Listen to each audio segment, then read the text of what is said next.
Halo semuanya, kami dari kelas 2 SIM B dengan kelompok yang diketuai oleh saya sendiri, Dr. Prima Hendri, dengan NPM saya yaitu 2431203. Dan berikut ada anggota kelompok saya. Yang pertama ada Muhammad Rafi Asodik dengan NPM 2431107. Yang kedua ada Christian Ricardo dengan NPM 2431169. Ketiga ada Siti Ferda Fatina Sesu dengan NPM 2431182. Dan yang terakhir ada Louis Bremana Ginting dengan NPM 2431204. Nah, baiklah, kita akan masuk ke dalam topik pembahasan kami, yaitu masalah pada PT Sukses Jaya.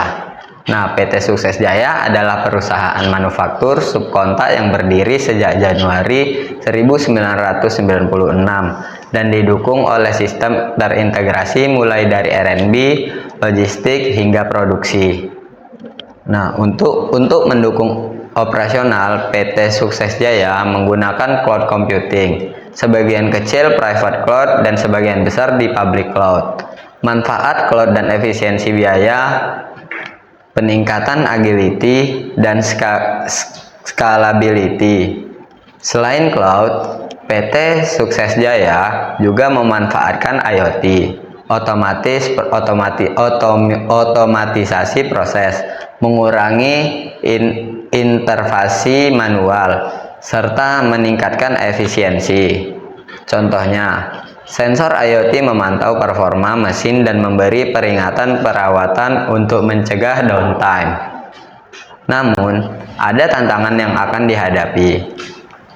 Yang pertama, ada cloud computing. Perlu dikelola agar tetap aman, fleksibel, dan efisien. Nah, yang kedua, IoT. Menghadapi kendala integrasi sistem lama, keamanan data, infrastruktur jaringan, biaya awal, dan keterampilan SDM. Dan yang ketiga, cyber security. Ancaman phishing, malware atau ransomware, kebocoran data, serangan DDoS, lemahnya kesadaran SDM, serta kurangnya investasi pada keamanan. Baiklah, kita akan masuk ke dalam sesi menjawab pertanyaan yang akan dijawab oleh teman-teman dan anggota kelompok saya sendiri. Baiklah, pertanyaan pertama akan disampaikan oleh Raffi. Pertanyaan pertama, jelaskan dan berikan contoh manfaat terkait agility dan skalabilitas dari cloud computing di PT Sukses Jaya. Yang pertama adalah agility. Cloud computing memberikan kelincahan atau agility karena PT Sukses Jaya dengan cepat mengembangkan, menguji, dan meluncurkan aplikasi baru tanpa harus membeli infrastruktur tambahan. Contoh, jika PT Sukses Jaya ingin membuat sistem monitoring produksi berbasis web untuk memantau kinerja mesin secara real time, mereka bisa langsung menggunakan layanan PaaS atau yang biasa disebut sebagai Platform as a Service tanpa menunggu pengadaan servis fisik yang biasanya memakan waktu berminggu-minggu. Yang kedua, scalability. Dari sisi scalability, PT Sukses Jaya bisa menyesuaikan kapasitas server sesuai kebutuhan. Contoh, saat permintaan produksi meningkat pada akhir tahun, perusahaan dapat menambah kapasitas penyimpanan data dan power computing di cloud hanya dengan beberapa klik. Setelah permintaan turun, kapasitas bisa dikurangi kembali sehingga biaya operasional tetap efisien. Ya, terima kasih kepada Raffi, dan selanjutnya pertanyaan kedua akan dibahas oleh Christian. Pertanyaan kedua, dalam integrasi IoT di PT Sukses Jaya, ada beberapa tantangan umum. Sebutkan dan jelaskan tantangan tersebut. Yang pertama ada integrasi sistem. IoT harus bisa terhubung dengan sistem yang lama. Tidak semua perangkat lama kompatibel.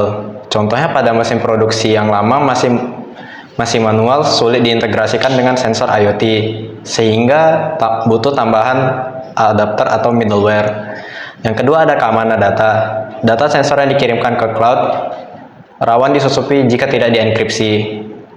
Contoh, hacker bisa menyusup dan mengubah suhu data mesin sehingga operator salah mengambil keputusan.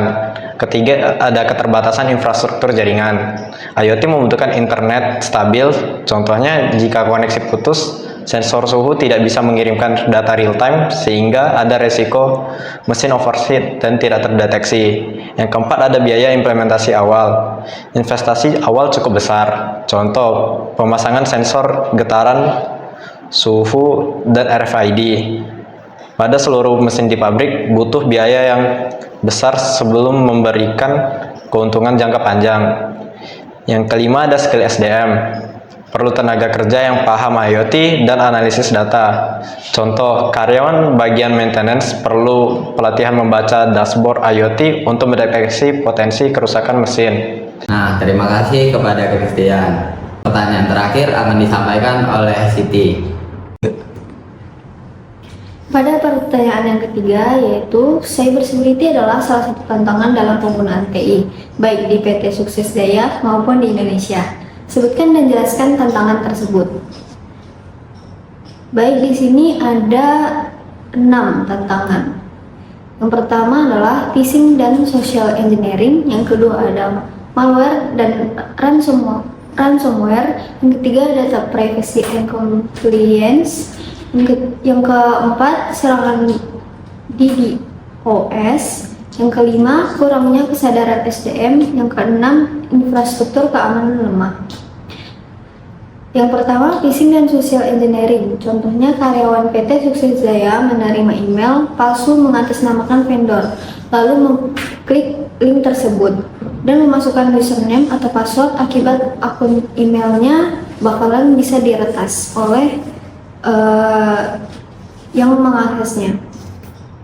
Terus yang kedua, malware dan ransomware. Contohnya, jika PT Sukses Jaya terkena ransomware, yaitu seluruh data produksi dan jadwal pengiriman bisa terkunci. Perusahaan terpaksa berhenti produksi hingga tebusannya dibayar. Terus yang ketiga, ada data privacy and compliance. Contohnya yaitu jika data pelanggannya bocor, misalnya data distributor atau buyer luar negeri, PT Sukses Jaya ini bisa terkena sanksi hukum sesuai Undang-Undang Perlindungan Data Pribadi.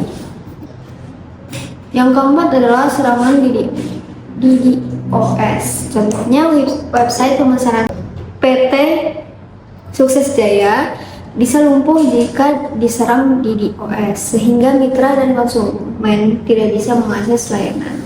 Yang kelima, kurangnya kesadaran SDM. Contohnya, karyawan menggunakan password sederhana, misalnya pakai password 12345. Itu kan mudah kan, jadi bisa ditebak. Terus menggunakannya WiFi public tanpa pakai VPN itu bisa gampang banget buat diretas. Yang keenam, infrastruktur keamanan lemah. Contohnya,